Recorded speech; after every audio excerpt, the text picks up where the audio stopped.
Hi, my name is Nur Amanina Batrisha binti Muhammad Sulong. My matrix number is 19 BB08043. Today, our group would like to present about the topic of halal slaughtering. Okay, firstly, for the introduction, halal slaughtering is a very important thing in Islamic law. This aspect is so emphasized specifically in the hadith of the Prophet ﷺ, which explains that slaughtering is a determinant of a halal food product. Since almost all daily food preparation uses raw materials that come from animal meats such as chicken, beef, buffalo and goat, then the slaughter factor is very important whether a dish or product can be taken or otherwise according to Islamic law. Nowadays, halal meat is one of the important issues in Islam. In recent times, with the advent of modernization, Muslims have gone away from the traditional method of slaughtering.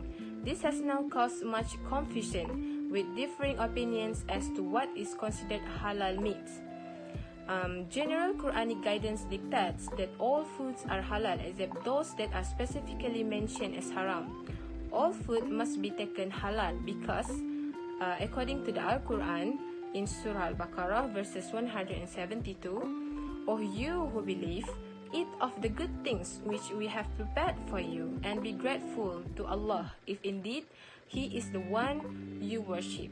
Moreover, the unlawful food also are specifically mentioned in the glorious Quran in the verse, "Indeed, Allah only forbids you to eat carcasses, blood, pork, and animals that when slaughtered are called names other than Allah." This is based on Surah Al-Baqarah, verses 173. Therefore, Muslims community and those involved in the halal product industry, regardless of whether they are Muslims or non-Muslims, must have an awareness of halal food sources. In this topic, we will expand a little bit about halal slaughtering in Islam, starting from the definitions, types, slaughtering process, laws related to the halal slaughter, and also issues involving slaughter in Islam. Okay, next is definition. There are three Arabic terms used in slaughter, namely zakah, nahru, and dabbah. Okay, firstly, zakah. Zakah is the most used term in slaughtering. Zakah literally means at-tayyib or good things. It is also taken from the word az-zabiha, which means cut, cleave, and the killing of animals. Thus, the word az-zakah and az-zabiha means it is permissible to kill the animals as it will make the meat clean and safe to be eaten. Second term is nahru. The term nahru is used when referring to the slaughtering of camels, while dabbah is used in reference to slaughtering cows and sheep. Okay, next, zakah in the Sharia is to slaughter an animal in a specific manner, and it is divided into two types, which is firstly, animals that are already captured or owned.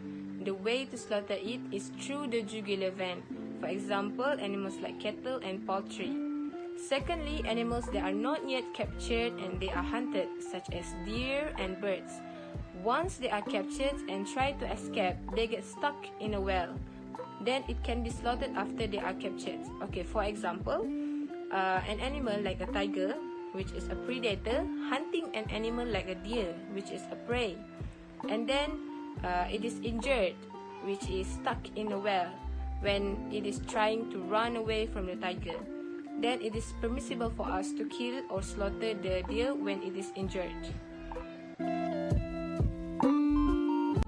Assalamualaikum. My name is Nurul Intan Sabaria binti Samsudin, and my matrix number is 19BB08044. For the number 3, types of animals that need to be slaughtered before consuming. Firstly, sea creatures are all halal and do not need to undergo any slaughtering procedure. The sea animals, which are also halal, do not require slaughtering. Secondly, land animals that are haram are not to be slaughtered, and their meat and skins cannot be purified by slaughtering. Thirdly, captured animals must be slaughtered with a cut to the throat. Lastly, permissible land animal and domestic animals and stray animals must be hit with either an arrow or a bullet, such that its blood flows from any parts of its body. For the number 4, the process and method of slaughtering. As we know, in Islamic way, we must cut off the throat is to sever the trachea, which is halqum, esophagus, which is mari, and the 2 carotid arteries and jugular veins, which is warajain. So it will cause a rapid gush of blood, and the animal will die quickly. Firstly, the animal shall be ritually slaughtered only by Muslim slaughtermen and a sane adult Muslim. Animals slaughtered by a non-Muslim will not be halal. Secondly, the animal to be slaughtered must be from the categories that are permitted for Muslims to eat, such as chicken, cow, camel and others. Thirdly, stunning can be used but must follow duration and voltage as per given guidelines. This is to calm down or reduce violence of animals.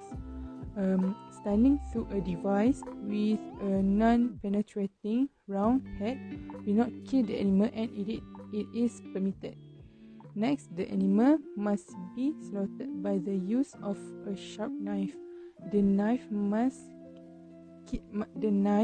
not kill due to its weight. If it kills, so the meat may not be permissible. Lastly, the name of Allah must be invoked or mentioned at the time of slaughtering. Bismillah, Allahu Akbar. In the name of Allah, Allah is the greatest. If slaughterer mention other name except Allah, it is haram. If the slaughterer forget to mention name of Allah, the meat still permissible. But if slaughterer intentionally, the meat will become haram. Hai, Assalamualaikum warahmatullahi wabarakatuh. My name is Nurnadah Maisarah binti Muhammad Lutfi, 19 BB08039. I would like to explain about Manual Procedure Malaysia Halal Certificate Domestic 2020. First of all, the definition of slaughter means the act of taking the halal of a animals is eaten by a Muslim by severing the respiratory and foot mareh as well as both the artery and veins wajadain using a sharp instrument with the intention of Allah Subhanahu wa Ta'ala. Then slaughterhouse shames means a certification scheme to a company or operator of permits to slaughter and process halal animals commercially for human consumptions. Lastly is slaughter certificate means an official document issued by a competent authority has a certificate of competency of slaughterers and halal inspector working in slaughterhouse. So we go to the next topic, specific requirements of certifications contract manufacturing schemes. First of all, companies and SPHM applicants under the contract manufacturing OEM schemes shall be manufacture or operate or manage halal products only based on the slaughterhouse schemes. Second, slaughterhouse must be valid veterinary certifications, schemes or certificate or letter of support from DVS. So they are more about slaughterer certifications, but we just discuss a few parts of the certificate.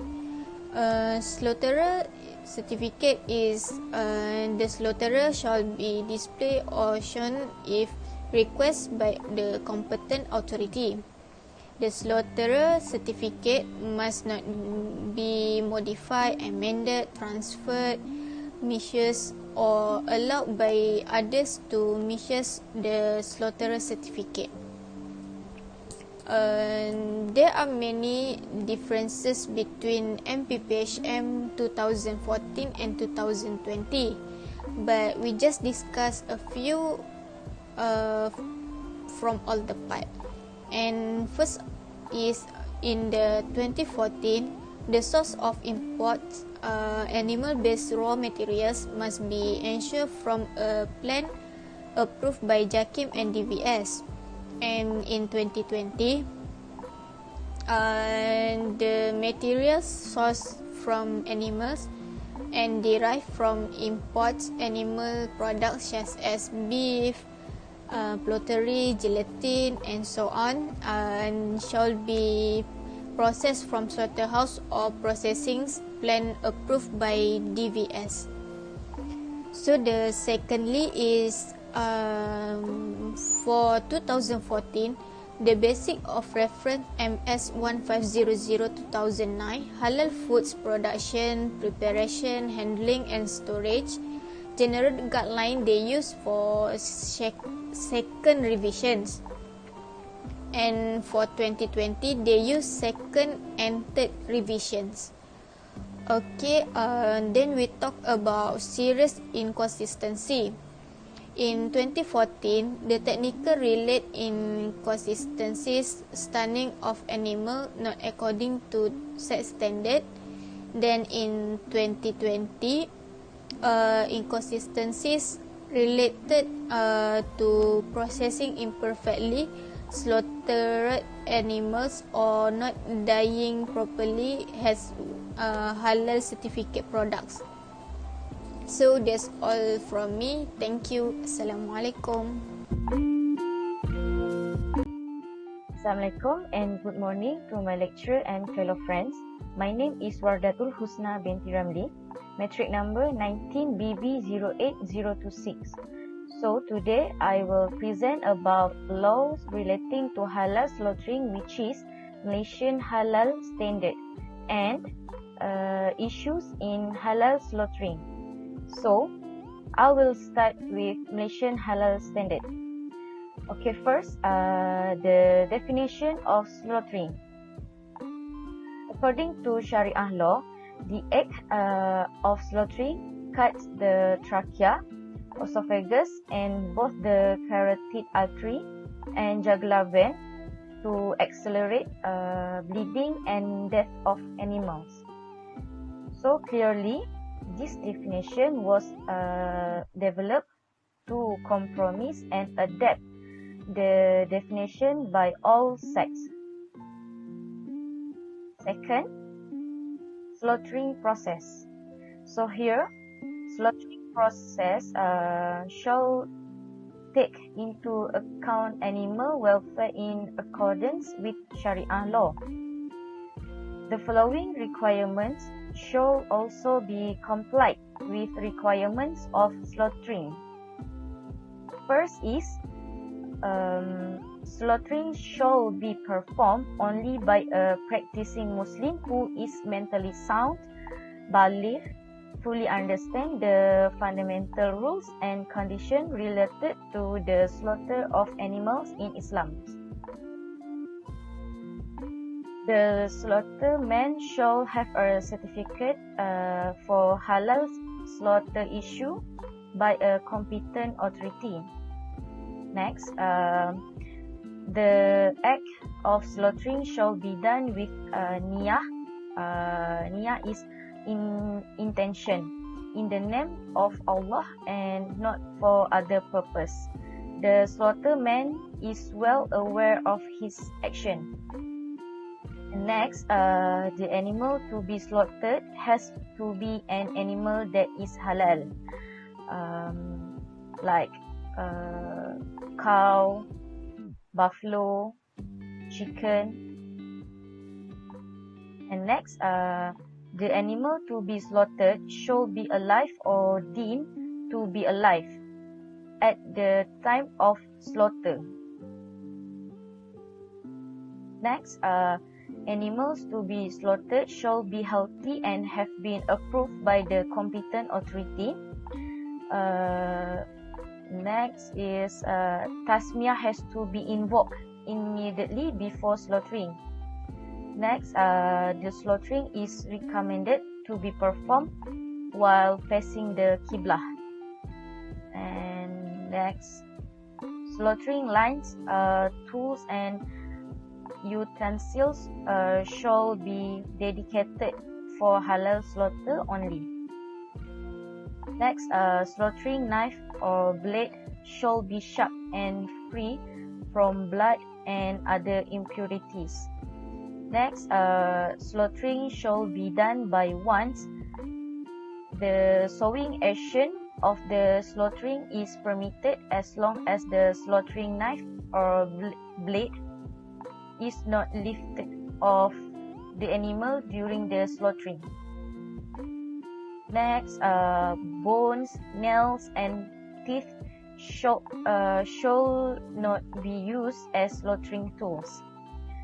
Next is the slaughter act should sever the trachea, esophagus, and both the carotid arteries and jugular vein to hasten the bleeding and death of the animal.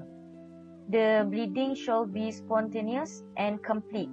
And the last is a trained Muslim inspector should be appointed and be responsible to check that the animals are properly slaughtered according to the Sharia law.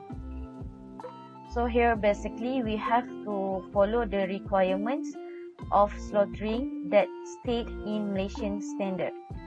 Okay, now I will present about issue in halal slaughtering. The issue is what happens if the voltage does not follow the standard procedure. Based on the studies obtained, one of the reasons is brain disorder. This effect will cause disruption of bodily functions such as heart and respiration, and as a result, the animal fails to breathe and it will cause the death of the animals before the actual slaughter. The effect of this issue is that if the animal dies before being slaughtered, then there will be a lot of carcasses then that will be discarded, and it is indeed a very cruel act against the animal, and it is forbidden in religion. In addition, if the animal is still slaughtered, then the meat of the animal will be prohibited from being eaten. Okay, the second is why things like this can happen.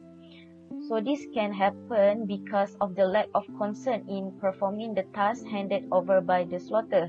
Doing a job or task requires being professional and rational. If there is no seriousness in performing the required task, then there will be various offenses, especially work related to halal and harm problems. Fault can occur when the slaughterer does not follow the allowable voltage range. And the last is electrical stunning is not an unauthorized use in the meat industry and Islam. But as consumer, we must know and recognize the basic of its use to animals and the surrounding community. This is because stunning also has a bad impact on some important parties such as government who need to be responsible for it and towards the Muslims. Okay, lastly, for the conclusion, Islam has guided its followers on permitted and prohibited foods under Islamic dietary laws as stated in the Malaysian Standard and Manual Procedure. All the details concerning the rules have reasons behind them that could be found in the Quran and the Hadith. In Islam, the sphere of prohibited things is very small, while that of permissible things is extremely vast. Food-producing countries are already stepping up efforts to meet the growing demand for safe and quality foods. With a global Muslim population of 1.8 billion, which is projected to increase to 3 billion next year, the potential for trade in halal products and services is immense. The issue on halal slaughtering remains a public debate, although animal welfare before and during the act of halal slaughtering has been well presented in the Quran and Hadith. Additionally, evidence from research showed that halal slaughtering produces quality meat. Whatever it takes, the study of halal meat has led to the nature of religious slaughter, which is closely related to the value of fat, which is also followed by health and tradition. An interesting result from this study is that the consumption of halal meat for Muslims is very different from the consumption of regular meat or other foods for non-Muslims. Therefore, the issue of eating slaughtered meat is not something that we can take easily. However, we should be more careful because the meat or food that we eat will enter our body and it will lead to any good or bad for ourselves other than closely related to religious issues. Okay, that's all for today. Thank you.